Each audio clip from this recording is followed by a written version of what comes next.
In this last module, we are going to look at what France looks like following Charles de Gaulle's presidency. So Charles de Gaulle began the Fifth Republic, and he was kind of a nationalistic type of president who believed in putting France's interests first and wasn't necessarily interested in the colonies and wasn't interested in keeping the colonies, I should say, and was okay with letting them go and have them decide for themselves what they were all about. So we were kind of gonna go over all of the presidents and until we reach current day, which right now we are in the midst of a French presidential election. So that is where we'll end. So, as I said, Charles de Gaulle is the founder of the Fifth Republic. What that means is that he made some amendments to the French Constitution. And one of the big changes in the Fifth Republic was that presidents were elected by universal suffrage. So one vote is one person. Instead of using something like an electoral college, they started using universal suffrage. Now, what this also means is that whoever is elected president has much more power than previously because they truly have the people's votes. So this was one big change that Charles de Gaulle made at that point in time. So Charles de Gaulle ended up resigning after a referendum. He had wanted to give greater autonomy to French regions. And as I said before, he was a France first type of guy. And at that point in time, there was also on the other side a movement to collaborate more with other European nations and to expand kind of the network of countries versus just thinking of your own interests first. So he put forth a referendum, and the referendum failed. And as he had said, if the referendum failed, he would resign, and he did. So, following his resignation, a man named Alain Poher was the interim president. He was the president of the Senate, and he took over as interim president until the next election. Charles de Gaulle dies basically a year after he resigns. So he had spent most of his life really working for France. If you remember, Charles de Gaulle started off as being somebody who was against the Vichy government. The Vichy government was collaborating with the Germans or working with the Germans during World War II, and Charles de Gaulle was exiled to the United Kingdom, where he gave a famous speech telling French people to resist. So he was a big figure in World War II, and really helped the resistance somewhat from afar. And after he came back, was immediately just hailed by the people as the French leader. So, interesting man. And then following that, he became president later on and served as president for about 10 years. So once the elections were held after the interim presidency of Alain Poher, a man named Georges Pompidou ran. And Georges Pompidou was de Gaulle's prime minister.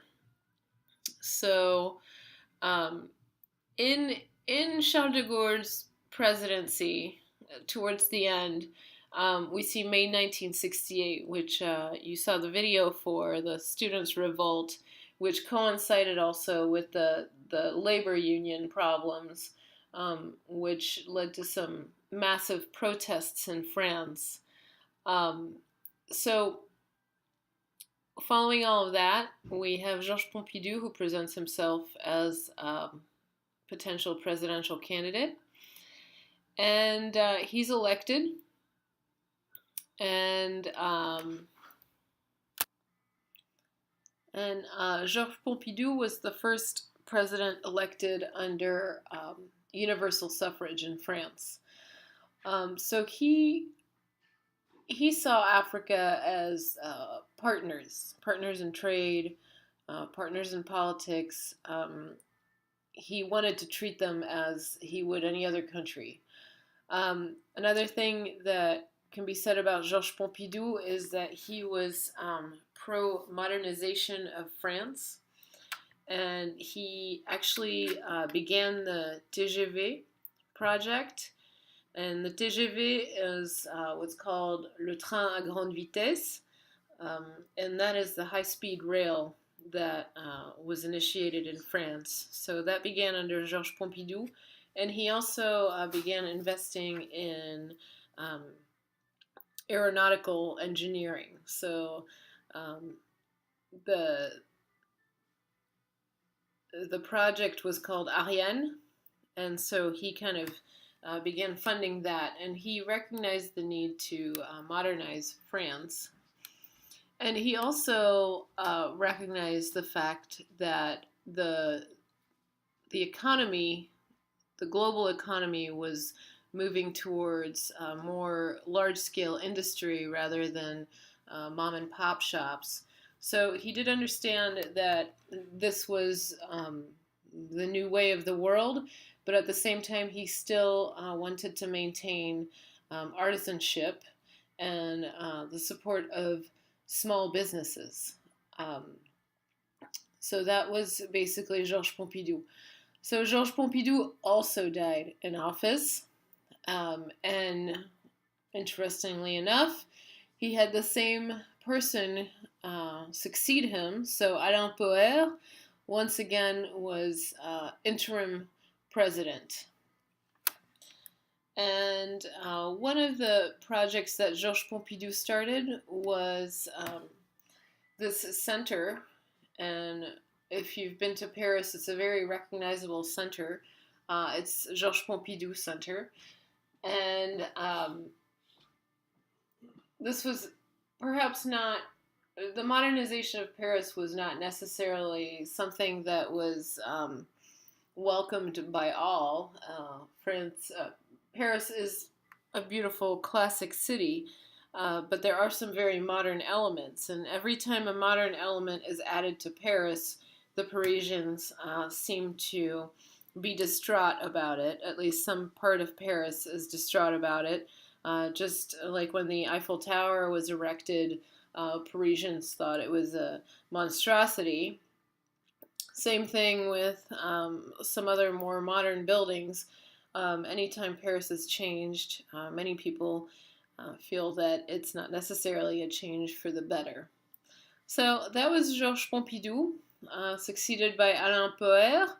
And once elections were held again, a man named Valéry Giscard d'Estaing won the elections. He was president from 1974 to 1981. And he actually used to be somebody who was on the side of de Gaulle. But following World War II, he changed his views and kind of went against de Gaulle. Valéry Giscard d'Estaing was a centrist, and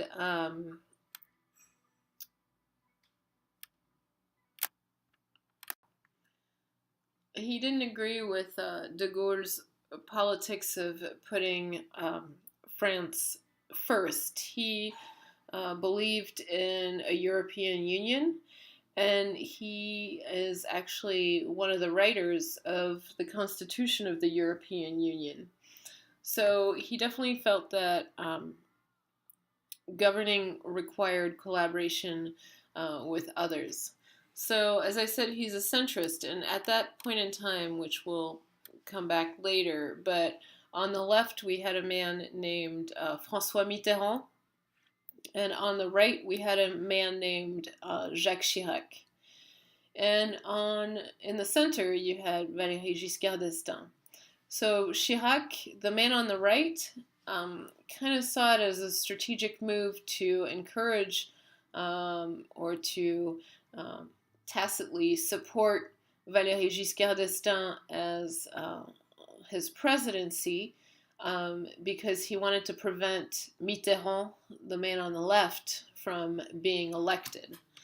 Um, so Valéry Giscard d'Estaing was more liberal than his predecessor, Georges Pompidou, although Georges Pompidou was pro-modernization and understood the importance of international trade. On social issues, Valéry Giscard d'Estaing was more liberal. So issues of divorce, homosexuality, and modernization of France. So he he ended up launching the TGV, which Georges Pompidou had started, and he also encouraged the use of nuclear power. So, in case you don't know this, much of France is powered by nuclear power. They actually have a surplus of nuclear power, which they can resell to other countries. Um, so, Valéry Giscard d'Estaing is president during the 1970s. And Valéry Giscard d'Estaing, although a great man who was pro modernization, was moving the country forward in many respects, he did come into office at a very difficult time, not only in France, but also in the United States, the 1970s.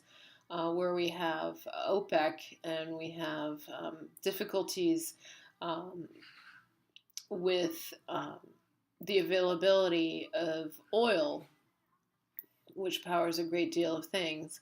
So he comes in at a time with economic difficulty, especially since during the 1950s and 60s, much like in the US, France found itself in a period of prosperity and economic stability. He comes in and, regardless of his policies, he still faces great economic difficulty in the nation, which detracts from accomplishments that he may be reaching.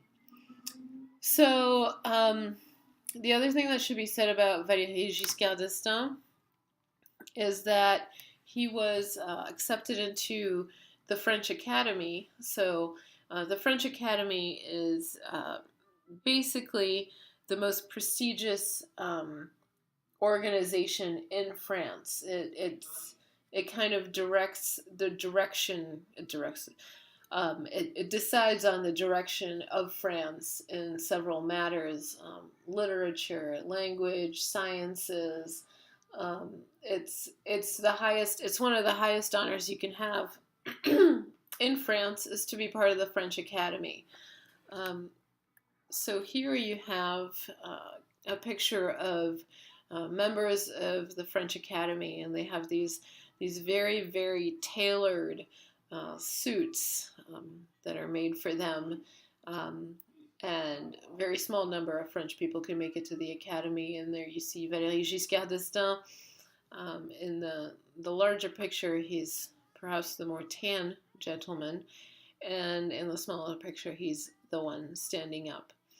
So whenever France encounters a new issue, it's almost like they are the deciders of the soul of France. So when many of the issues that they faced currently deal with language and technology, so they are the final word on what is acceptable in the French language.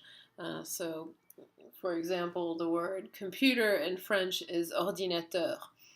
Most languages have a word that is similar to computer, but the French decided that their word would be ordinateur, and this is a decision that the French Academy would make um, along with other decisions as to the direction of France. And now here's a little video giving you a little bit more information about the French Academy.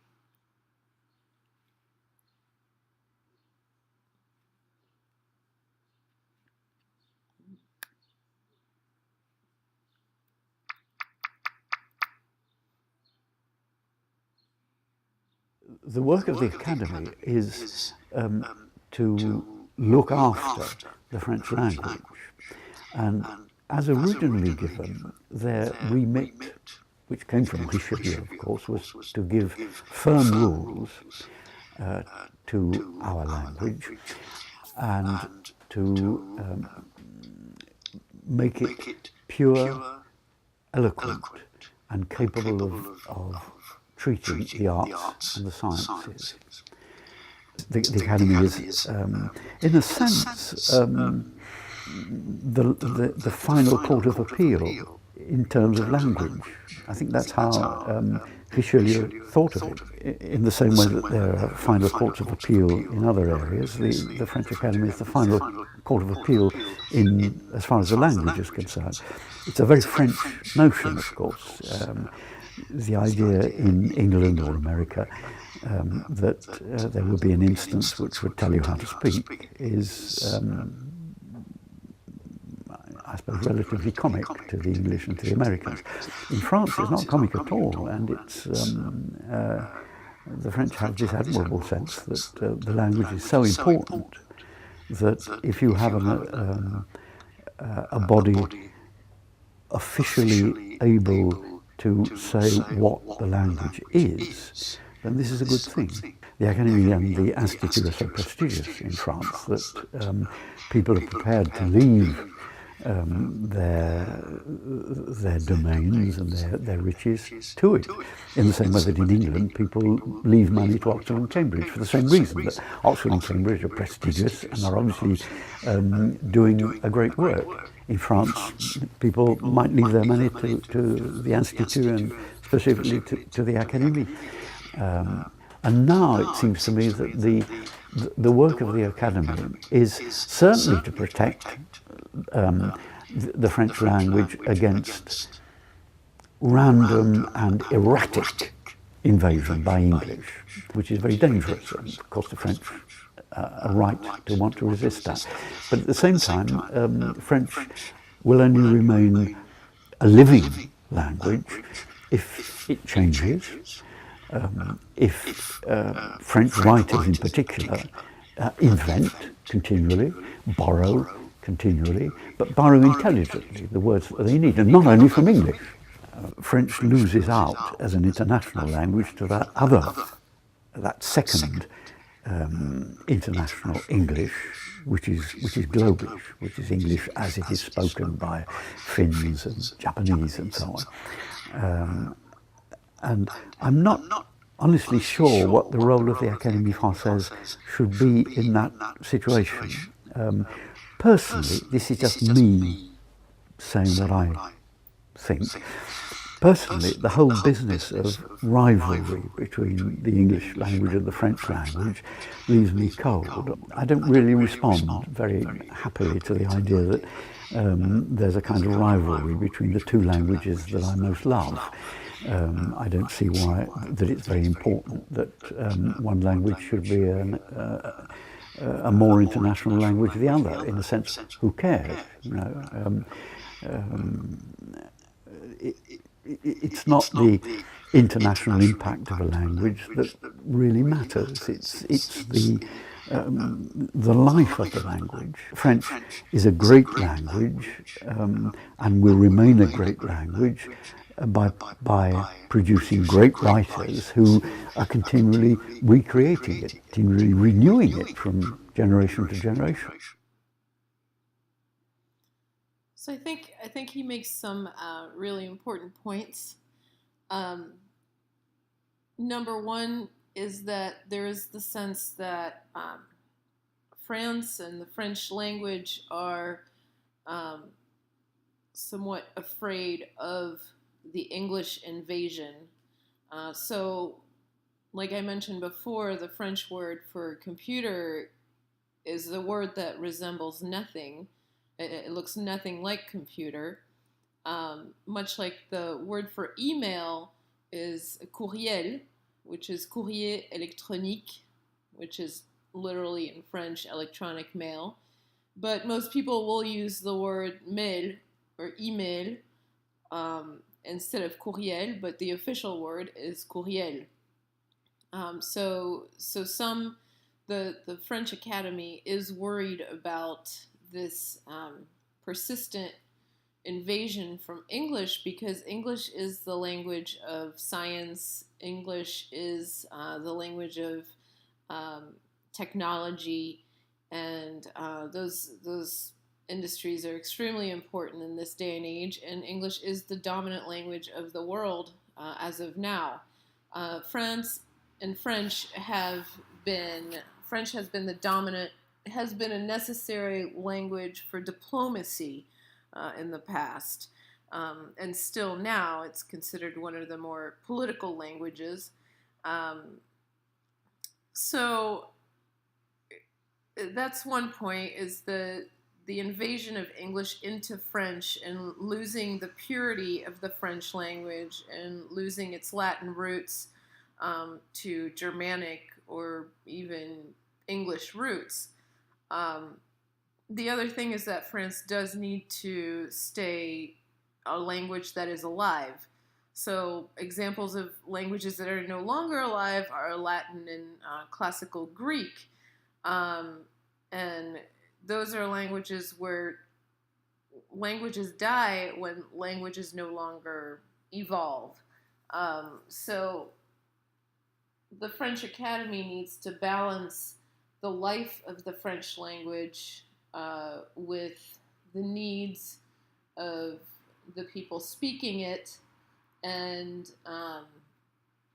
the increasing use of common lexicon to describe things, such as liking something on Facebook, or, other things like a Big Mac or fast food. Those are words those are English words that are commonly used in French, fast food, but there are also French terms for it. So fast food, the official French term would be la malbouffe, the bad food. So these are things to consider, the life of the language, the vitality of the language, along with the usefulness of the language and the purity of the language and the representation of the French culture within that language are kind of the things that people who belong to the French Academy have to think about. And France is a country that has an official language. Unlike the United States, French is the official language of France. And it's a very critical component of the French identity. The use of the language is a marker, a social marker as to where you stand. If you're able to use the language in a sophisticated way, you can gain better standing than if you're unable to fully understand the language. So I just thought I would share that little tidbit with you because it is kind of a critical component to French society and French identity. So let's return to politics. So we've gone from Valéry Giscard d'Estaing And now we are beginning the era of Mitterrand. And Mitterrand ruled over France for a very long time, for 14 years. And he started off on the right. He was part of the Vichy government, the government that you could say collaborated with the Germans during World War II and was not necessarily, I wouldn't say resisting the effort, but, you know, wasn't actively fighting against the effort as much as the resistance was.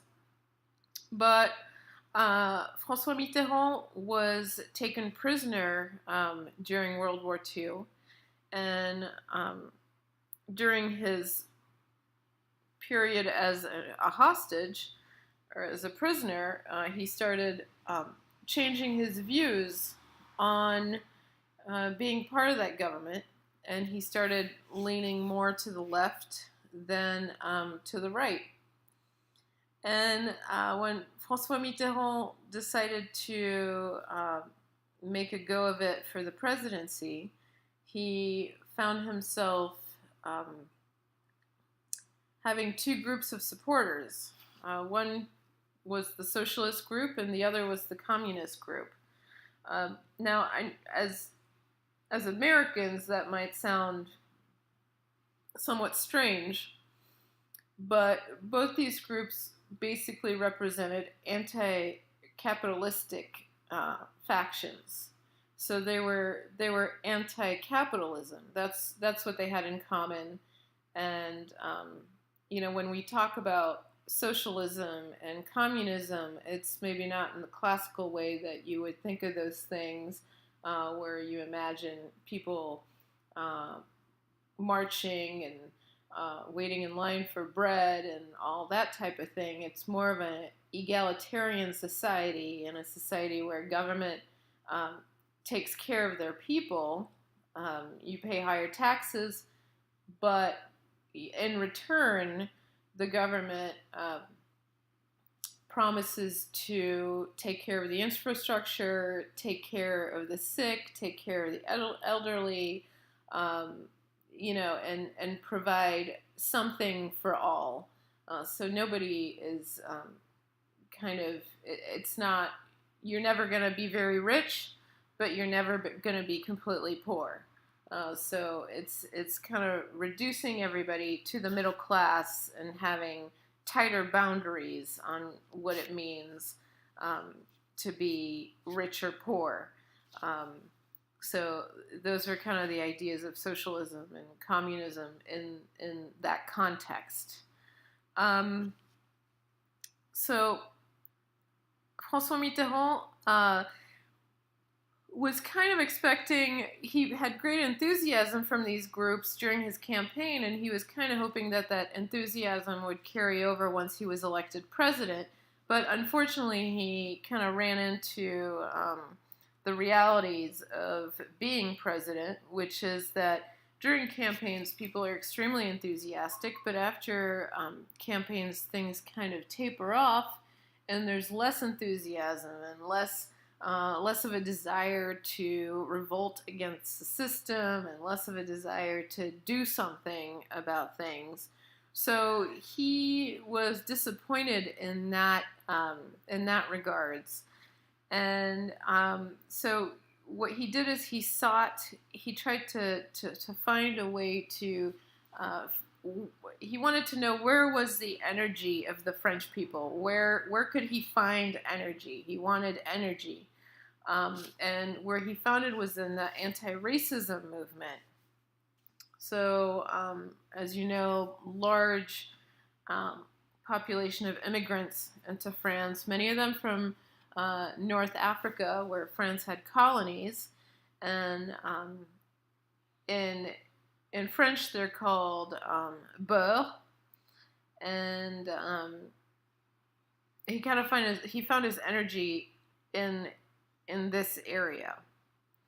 And there was kind of a growing sense of racism in France because these immigrants are there, and the perception is the immigrants take the jobs, the immigrants take advantage of the system. So there was kind of on one side, a growing racial tensions, and on the other side, there was this movement that was, don't the movement of anti-racism, and not judging people, and allowing the same opportunities to everyone. But it was mostly focused on Northern Africans whose families used to belong to the countries that were colonized by the French. So one of the issues with that was that some people asked, well, what about other people? What about other immigrants? People from Romania, or people from other parts of Africa, or what about them? Why is everything focused on Northern Africans? So, during the 80s, you basically had a movement of anti-racism and questioning anti-racism. But at the same time, François Mitterrand was somewhat of an idealist, and he had this thing called the 110 Propositions to kind of forge a nation of, acceptance and whatever. And he did manage to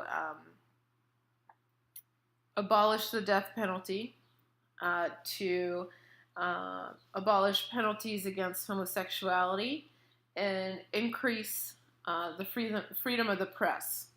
So these are things that he was able to do during his tenure as president. So, like I said, there were these anti-racism movements, and there were also some other social issue movements, and I picked one of them that I personally really liked and still really like, and it's one that's still going on now. But the one that you see on the right is "Touche pas à mon pote," which means don't hurt my friend. And this was the anti-racism movement. So you would see these stickers and these banners, and it was basically a call for French people to stand up when they saw injustice. So it was a very successful campaign at the time, very popular.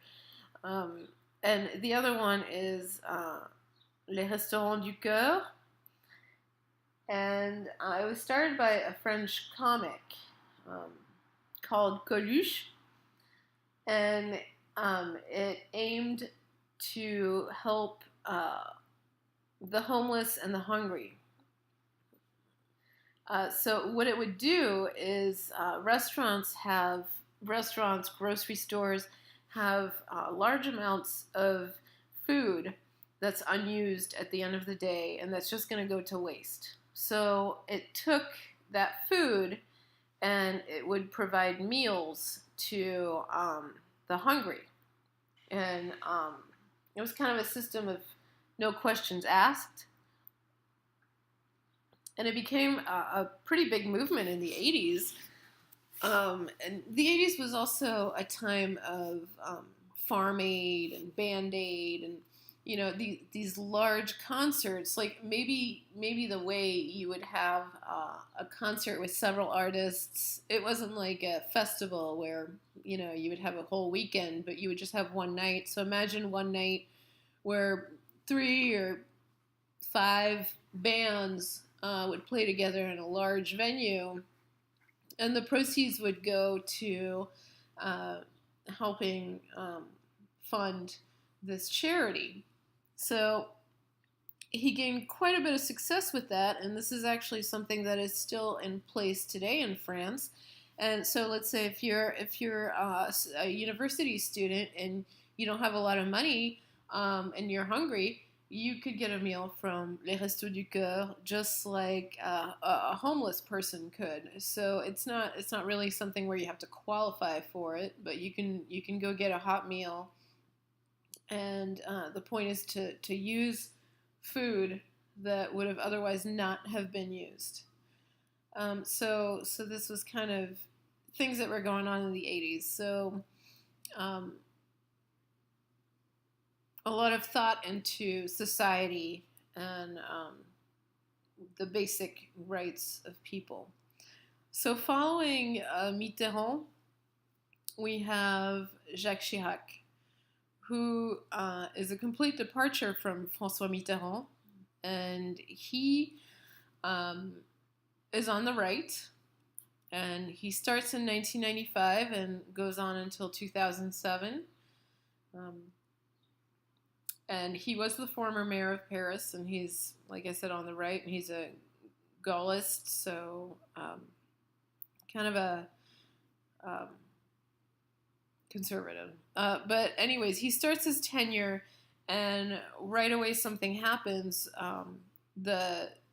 Some of the people from the UN are taken hostage in Bosnia, and Chirac was somewhat of a blunt man, so he was prone to big language, but not necessarily big action. So he threatens militaristic approach to the war in Yugoslavia, and he's supported by the Americans and the British, but it's somewhat of a letdown. It doesn't really go anywhere. He also tried to solve the problems in Israel and Palestine, and he famously said that Yasser Arafat's problem was that he always wanted too much.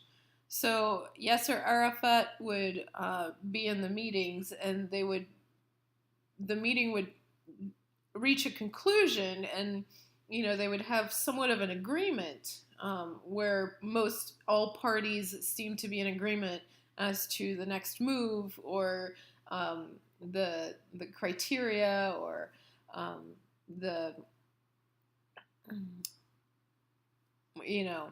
peace agreement. And then Yasser Arafat would just ask for that. He would just ask for one more thing.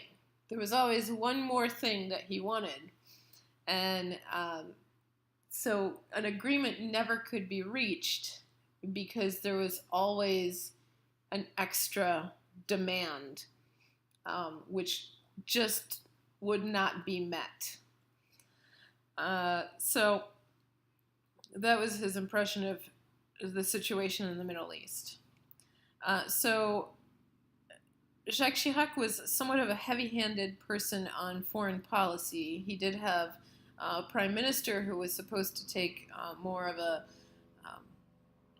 larger role into foreign policy, Lionel Jospin, and this caused some tensions between him and his prime minister because he was kind of taking control of things that maybe he shouldn't have been focusing on. Now, in Africa,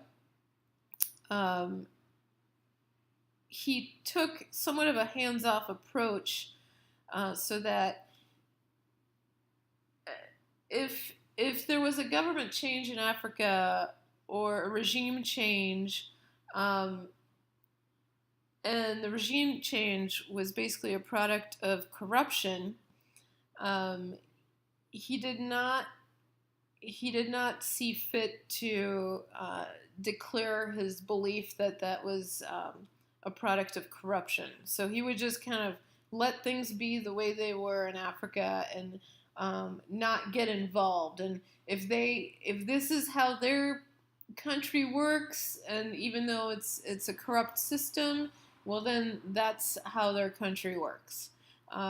He didn't feel like he needed to meddle in that area. So one of the other big events that happened during his tenure was 9/11.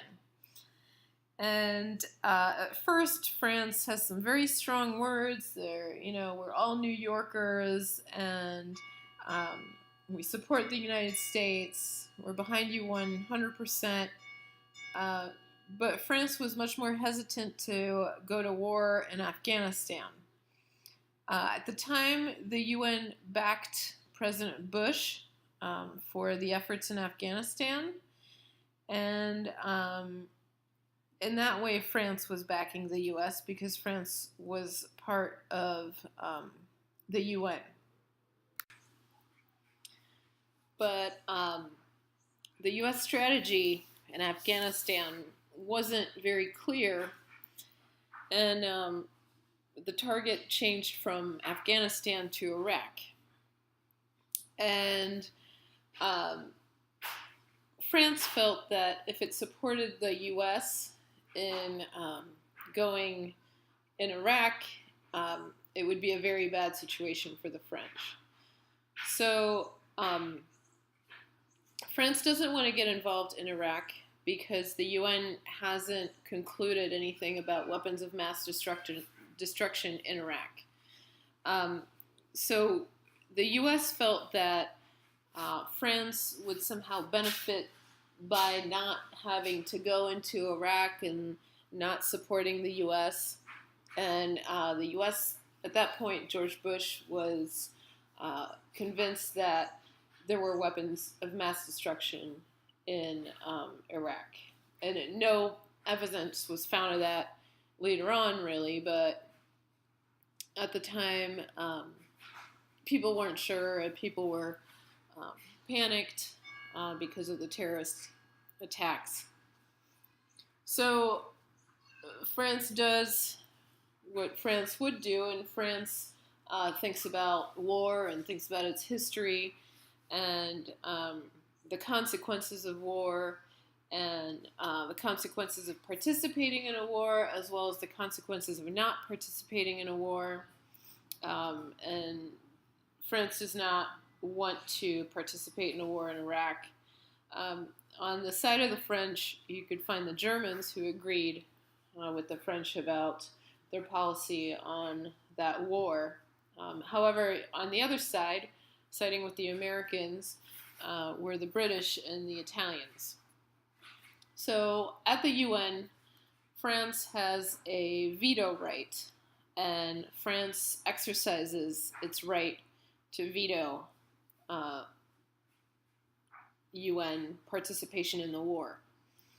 And this is kind of what started that whole issue of anti-France around that time period.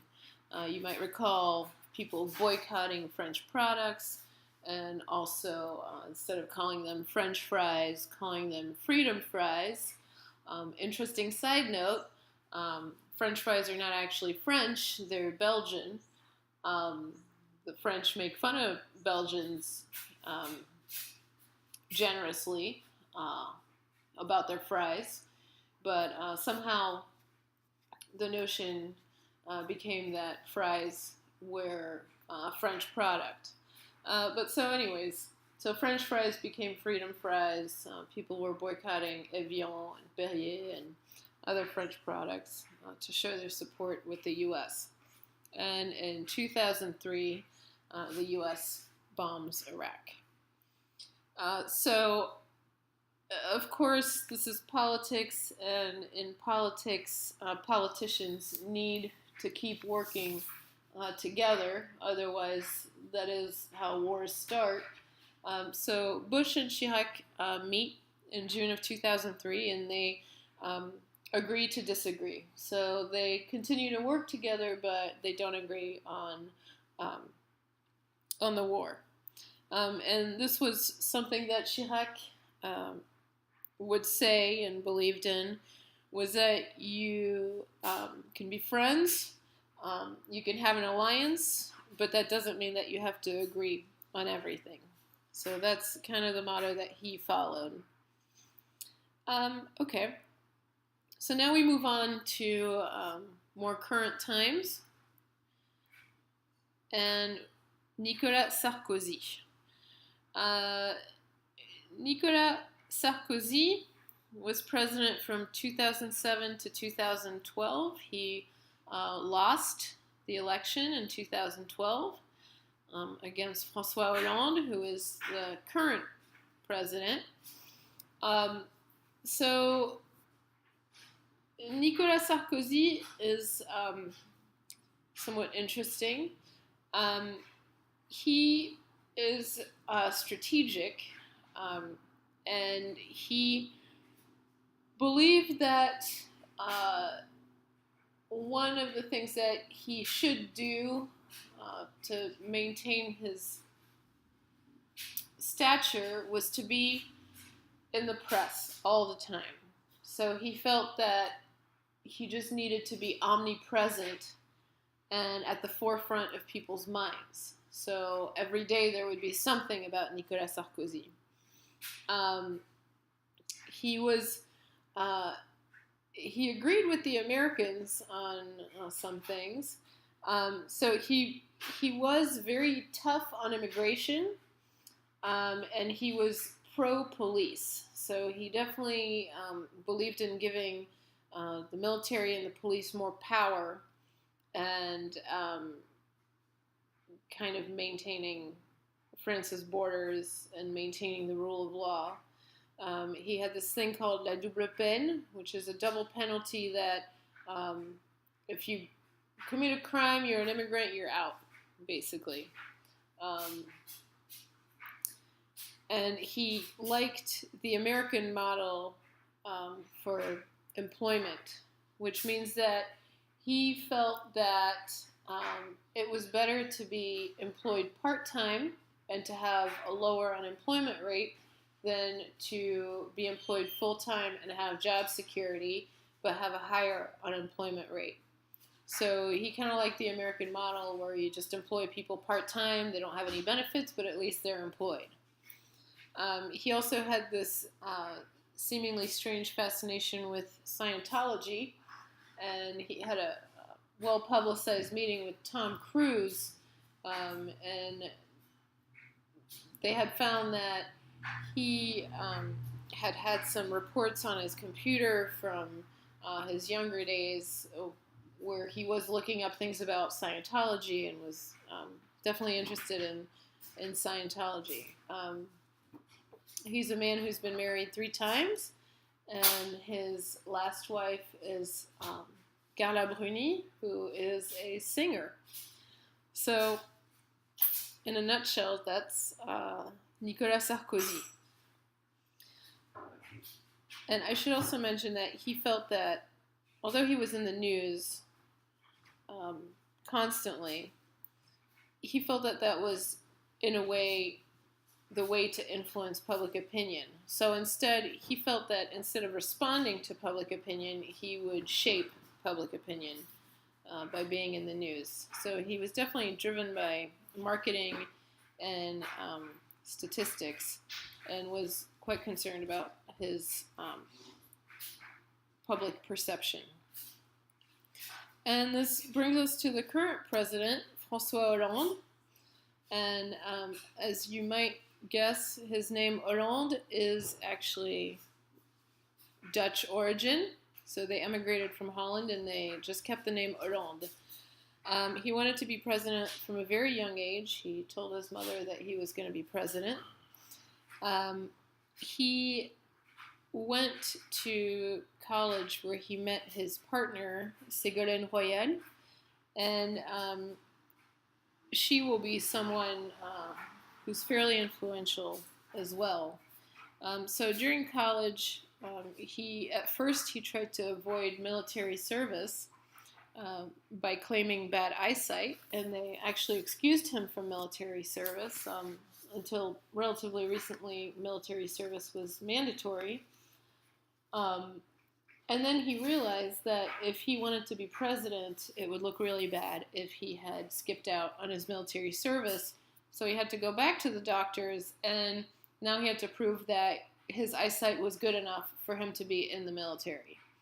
So he ended up being able to do that. So, like I said, Ségolène Royal, he meets her at college, and she disagrees with his ideas. She questions him, and he finds that appealing. And so they end up having 4 children together. At the age of 28, Hollande is able to go to a town meeting where Jacques Chirac is speaking, and he has a run-in with Jacques Chirac. And at that point in time, he basically is noticed as somebody who might be a worthwhile adversary. And François Hollande did not progress rapidly in the political sphere. Instead, he progressed at a rather moderate pace.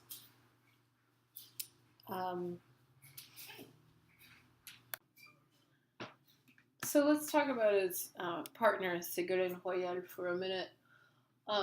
So she went to college with him and is very intelligent. And she ended up running for president. And she lost in the primaries by just a little bit.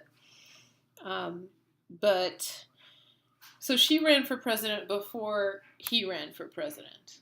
And she was quite a phenomenon. And, you know, the country was, it really seemed as though she might make it. But she ended up losing by a little bit in the primaries. So a little while later, they separated. So, as you can imagine, they had 4 children together, both intellectual and very ambitious. So these types of things can happen in a relationship where they both have the same ambitions, and one is succeeding, the other one isn't. Who knows? But anyways, they separate. And it later came to light that François Hollande was also having an affair with a journalist. And this journalist came from a magazine called Paris Match. Paris Match is somewhat like the People magazine of France. So anyways, French politicians. So François Hollande tries to, in 2007, when his partner was basically running, he tried to kind of garner support from his party. He felt like his party wasn't very united, and he tries to unite his party and seeks to get approval and support from some key politicians, but he doesn't. So he waits. And like I said, he did not have a meteoric rise in politics, but at the same time, he did have positions that were not thought of as prestigious, but they were powerful positions. So he was kind of placing himself in that arena, but in a somewhat subtle way. Now, one of the problems that he had when he finally decided to run, 2011, was he wasn't well perceived by the French. He wasn't photogenic. They felt that he was too fat, that his clothes were ill-fitting. So he goes on a campaign and loses a bunch of weight and changes his glasses and wears better clothes. And another thing he was criticized for was his lack of substance in foreign matters, and also the fact that he had not been minister. His wife had been, or his partner, I should say, had been minister of the environment. He had not been minister. So he kind of goes for this, I'm one of you, I'm a normal person image to gain support. So he, takes the train when he can. He shows himself as being a man of the people. Now, at the time, his main opponent was a man called Dominique Strauss-Kahn. And if you remember, perhaps you remember this scandal. Dominique Strauss-Kahn was found in a hotel room, or he was accused of attempted rape of a maid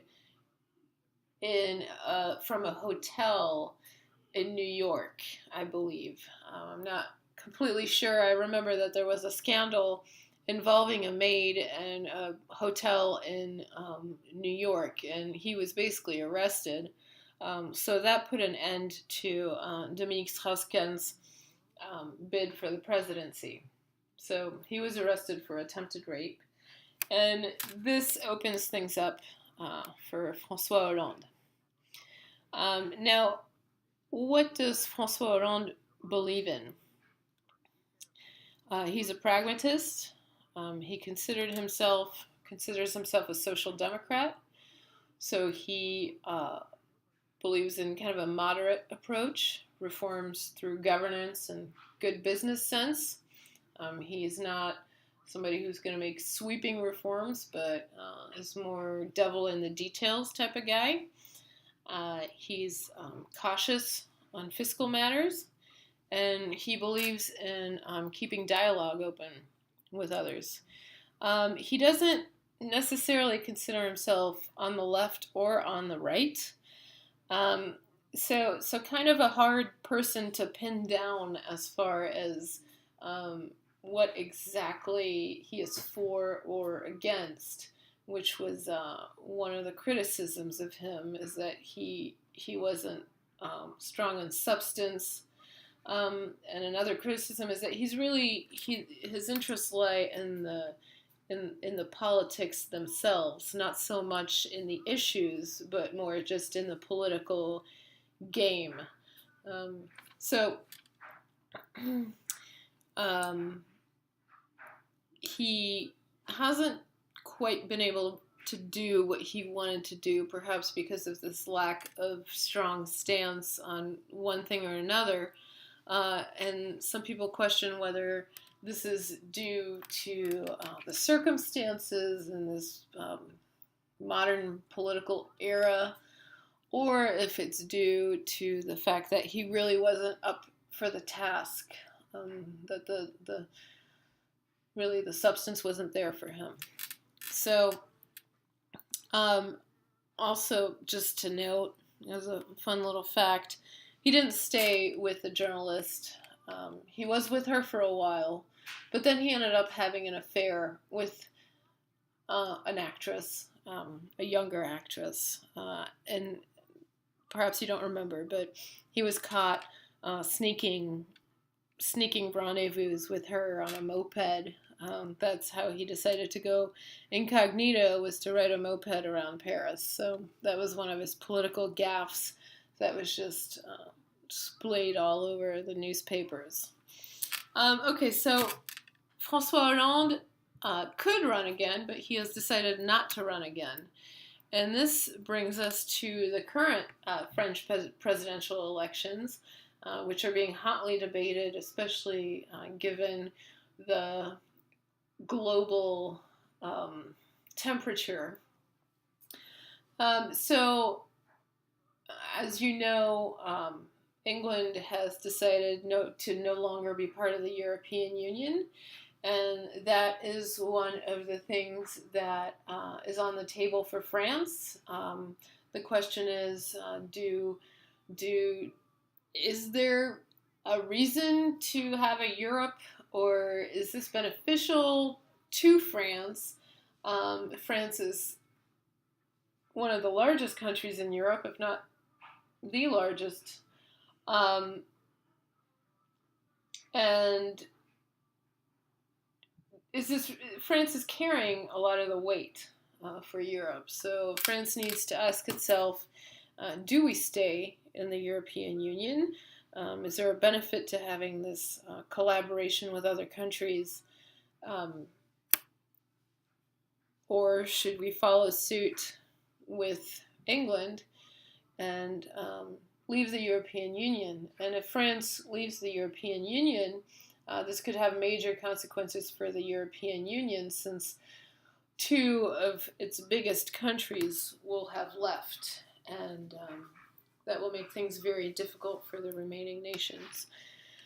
And of course, one of the issues is just that, with open borders now, the French are competing with other Europeans, not just French people, and it makes it more difficult for the French to get what they want.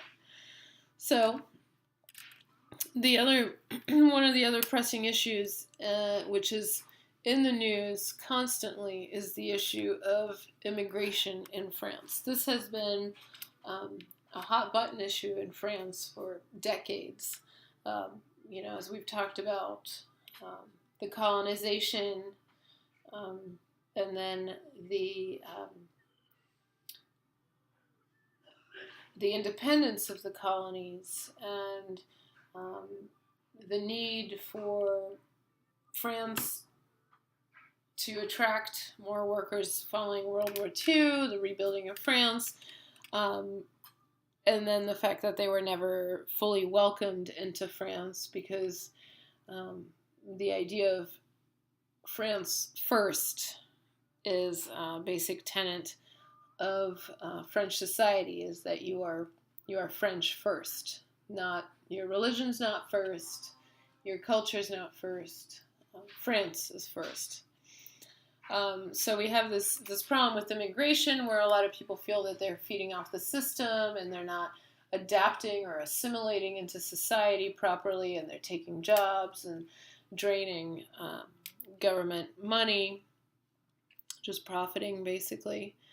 And others saying, well, this is the world, and this is modern society, and this is how we need to live, and we need to accept people, and so the debate rages on. Then we have the issue of terrorism and national security. Of course, as you know, France has been victim to a number of terrorist attacks,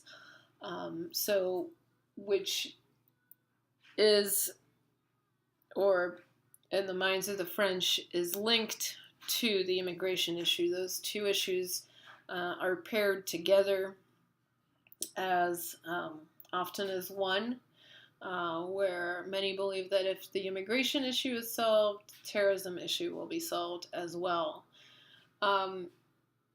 So the solutions and the questions are fairly complex and resemble the questions that we ask ourselves here and that other nations ask themselves whenever an election comes up. Really, is where do the priorities lie? What kind of people do we want to be? So all these questions are coming up in the French elections. So you can imagine that they have some hotly debated appearances. It should be noted that during the presidency of Mitterrand, there was somebody who rose through the ranks, and his name was Jean-Marie Le Pen, and he was strongly anti-immigration. Basically just did not want anybody who wasn't 100% French to live in France, and definitely seen as a racist, xenophobe, and he went pretty far in politics. And now his daughter is a presidential candidate, and although her views are slightly more moderate than his, she is strongly anti-immigration, strongly pro-France, if that's how you want to put it. And she is holding her own in the election, and in the last election, she really came close to making it to the final stage. So there are some very strong opinions and some very strong voices going on, and some of the candidates have some scandals attached to them, such as providing a salary to relatives for really no work done. So there's some scandals, there's some ideological opinions, strong opinions on one side or the other. So yeah, and then the last question is also a question that we're familiar with, which is the question of corporate gains and what that means. Corporations are seen as becoming larger and more important and having an increased voice in society and in the government. And many French people are concerned about um, this notion. So, all these ideas of um,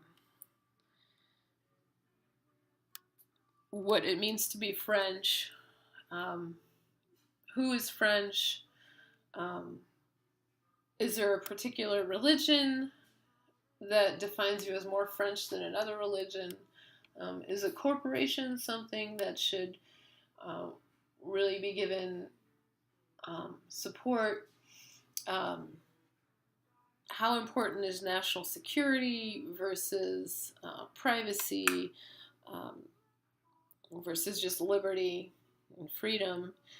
So all these things are coming up in this election. So it should be very interesting to see what happens um, with the results of this election.